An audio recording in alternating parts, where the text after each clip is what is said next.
देखा जो है पिछले वीडियो में जो है जो बात था उसमें आप जो है गाउस नियम के अनुसार ऐसे प्लस और नेट आवेश के अनुपात को जो खाई के में पड़ा उसके बाद उनके पता है कि और पॉइंट नहीं पढ़ने हैं यहाँ आने लंबाई के एक समान आवेश सीधे तार के कारण वैद्युत क्षेत्र की तीव्रता बढ़नी है। ठीक है, electric field intensity to a uniformly charged straight wire of infinite है। जैसा कि आप वीडियो में देखें इस तार को हमने दिया है, तार की त्रिज्या R है और एक समान डिस्ट्रीब्यूट से जो है पॉजिटिव चार्ज है जो समान वितरण में है। यहाँ कोई पॉइंट P लिया है और क्षेत्रफल dS है, क्या पॉइंट P है, क्षेत्रफल dS है, जैसा कि फिगर में दिखाया है। देखिए एक समान प्लस चार्ज जो है वितरण पर है डिस्ट्रीब्यूट और त्रिज्या वायर की R है और बिंदु P एक लिया है समान दूरी पर जो है तार की लंबाई, इसका भी क्षेत्रफल यह है बिंदु P पर ही वैद्युत क्षेत्र की तीव्रता आपको ज्ञात करनी है। इसमें ठीक है, लिखिए आगे। मान लीजिए जो है क्या मान लिया निर्वात या वायर में रखे अनंत लंबाई के तार पर, मान लिया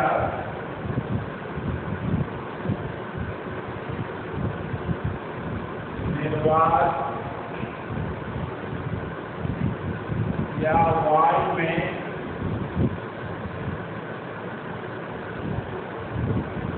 रखे अनंत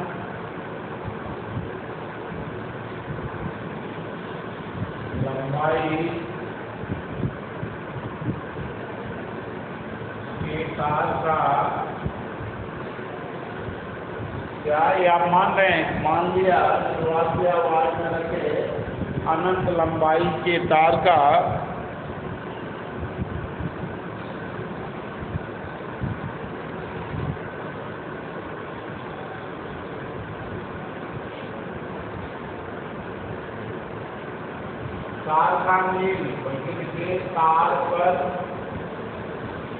तार पर एक समान धन आवेश जो है पॉजिटिव चार्ज धनावेश का वितरण एक समान है। धन आवेश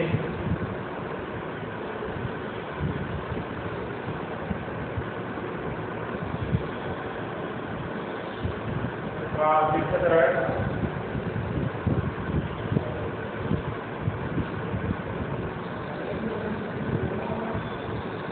समान है। क्या है, आवेश का वितरण समान है।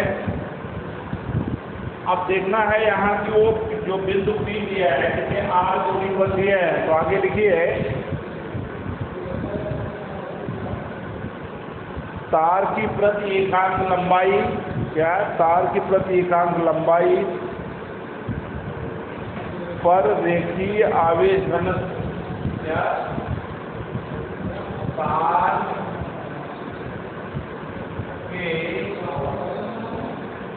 प्रति एकांक लंबाई पर रेखीय आवेश घनत्व लैम्ब्डा है। क्या है, रेखीय आवेश घनत्व है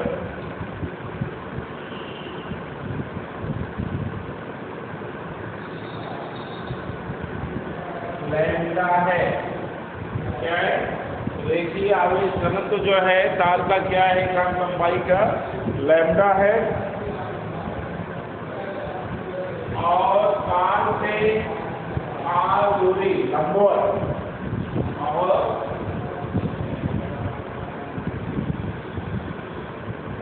तार से लंबवत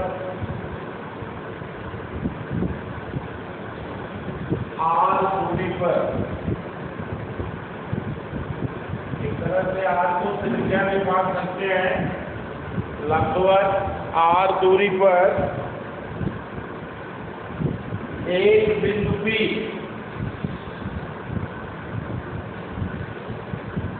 दर्शाया गया है। आर दूरी पर एक बिंदु P है,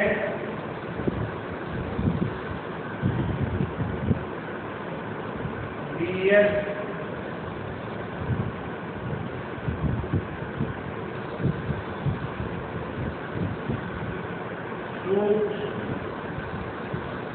सूक्ष्म क्षेत्र का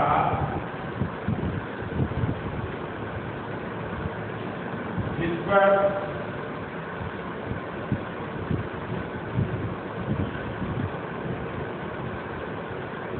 वैद्युत क्षेत्र की तीव्रता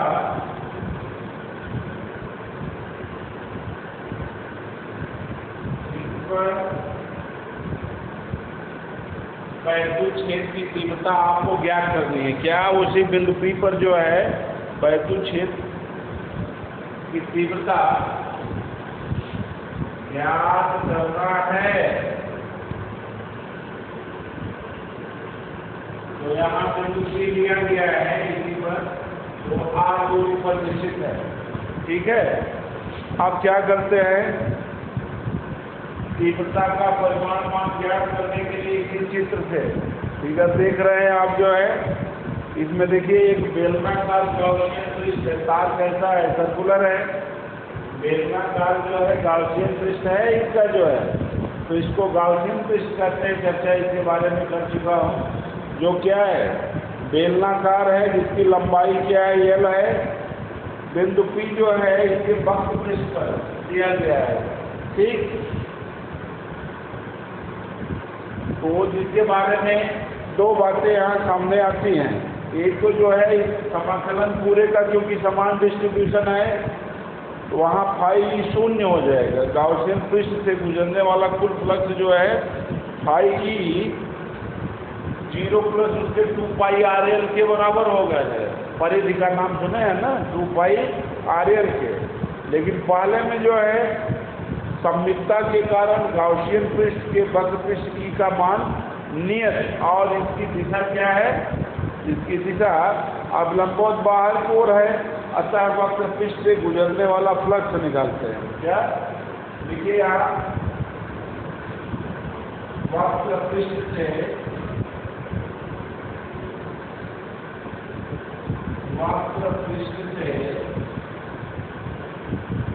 गुजरने वाला फ्लक्स तो किसका गुणनफल होगा, वक्र पृष्ठ से गुजरने वाला फ्लक्स है, यानी फाई ई वक्र बराबर टोटल क्लोज सरफेस होगा, बराबर होगा फाई ई वक्र पृष्ठ का, जहाँ आप लिख लीजिए क्या, वक्र का equal close surface integral surface E dot ds। इसको तो ऑलरेडी जान ही रहे हैं कि एक बंद वक्र के लिए क्या होता है। अब इसी में चूंकि E जो है क्या है, इस पर E का मान नियत है। क्या वैद्युत क्षेत्र की तीव्रता E का क्या है, नियत है। आप इसको लिख सकते हैं E फाई ds, या आप लिख सकते हैं इसको E close surface integral ds भी लिख सकते हैं।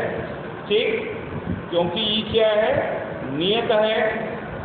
या फिर जो है आप ये भी लिख सकते हैं कि ds यानी क्षेत्रफल 2 पाई RL के बराबर है इसका, तो आप लिख सकते हैं क्या, E फाई ds को लिखा जा सकता है E 2 पाई RL, E 2 पाई RL लंबाई L है, E वैद्युत क्षेत्र की तीव्रता है, R त्रिज्या है, जिसका कि आप आंशिक रूप से जानते हैं गणित में।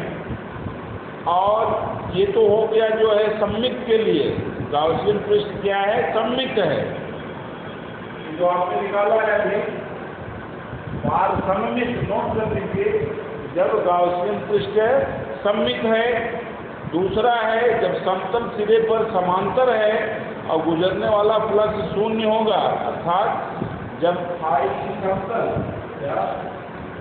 ये तो सममित के लिए है, सममित, अब समतल के लिए समतल यानी फाई की इक्वल टू 0, शून्य।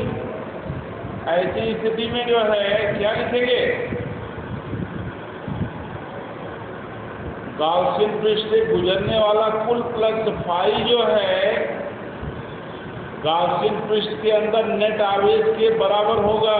किसके बराबर होगा, फाई की गाउसियन पृष्ठ के नेट आवेश के बराबर होगा, यानी वो शून्य है, 0 प्लस किसके, E2 पाई आरएल, फाई आरएल, बातें वही होगी, वहाँ भी फाई जो है E2 पाई आरएल ही होगा। ठीक, अब चूंकि आप जानते हैं कि फाई की नेट आवेश E2 पाई आरएल है, क्या है, E2 पाई आरएल है, और जो है पृष्ठ के अंदर जो क्यूइन निकालना है वो तार की लंबाई और रेखीय आवेश घनत्व के क्या होगा, बराबर होगा। इसके लिए आप लिखिए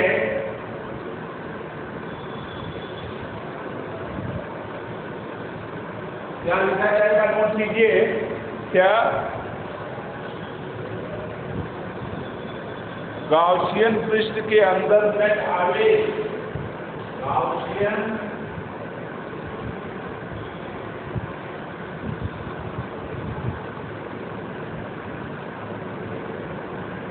पृष्ठ के अंदर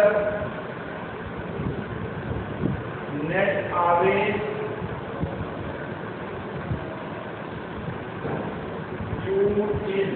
ये इक्वल होगा 2 के गुणनफल के, एक तो जो है तार की लंबाई, क्या, पृष्ठ के अंदर तार की लंबाई, पृष्ठ के अंदर तार की लंबाई गुणे रेखीय आवेश घनत्व, जिसको आपने लैम्डा मान रखा है, रेखीय आवेश घनत्व लिख लिए, यानी Q in equal to L lambda, या Q in equal L lambda. एक बात क्लियर हुई, यानी दोनों के गुणनफल से क्या होगा, वो बराबर होगा। अब आप जानते हैं गाउस के नियम से फाई की, देखिए Gauss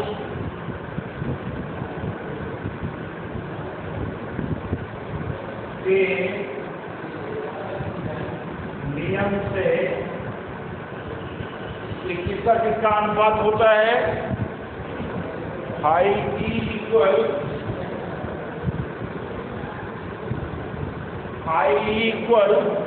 Q in divide by epsilon not. ये अच्छी तरह आप जानते हैं। अब यहाँ फाई देखिए, आपको मालूम है क्या, L lambda divide by epsilon not, Q L लिखा है ना वहाँ, तो आप लिख सकते हैं उसको E2 पाई आरएल बराबर E2 पाई आरएल बराबर, तो इस फाई की वैल्यू आपने निकाला है अभी ने, L lambda divide by epsilon not, L lambda divide by epsilon not, उसकी वैल्यू रख दिया है।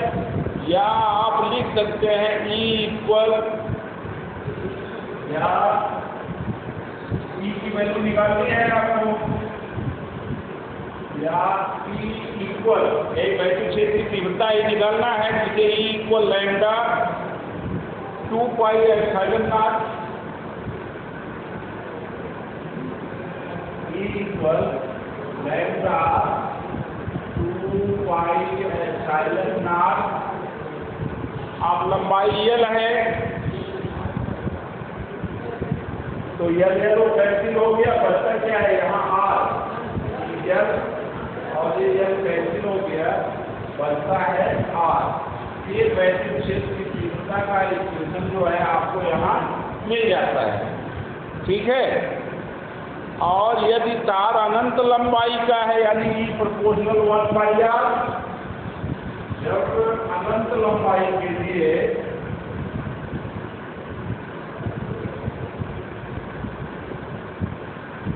अनंत लंबाई का तार है,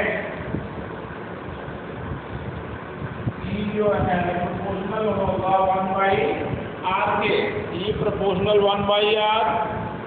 अब R के साथ E का जो है परिवर्तन, सपोज दैट जैसे एक ग्राफ ले लिया जाएगा, x y में ग्राफ अगर एक लिखते हैं x और y में, आपको एक कर्व मिलता है।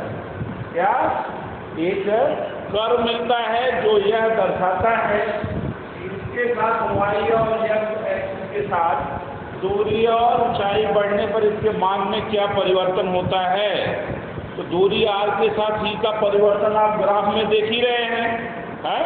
तो सदिश रूप में इसी को आप कैसे लिख सकते हैं, वेक्टर R कर देंगे क्या सदिश रूप में।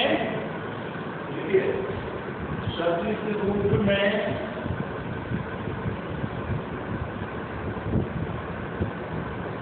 E इक्वल, E क्या है, वैद्युत क्षेत्र की तीव्रता। सदिश E इक्वल लैम्डा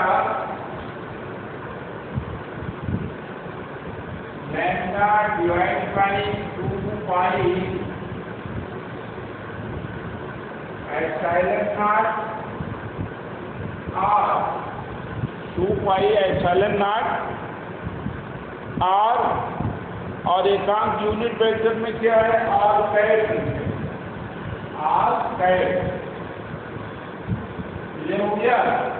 अब यहाँ ये भी नोट कर सकते हैं, जहाँ R कैप और सदिश R की दिशा में एकांक सदिश है, जहाँ R कैप और सदिश R की दिशा में एकांक कैट है, नोट करने के लिए,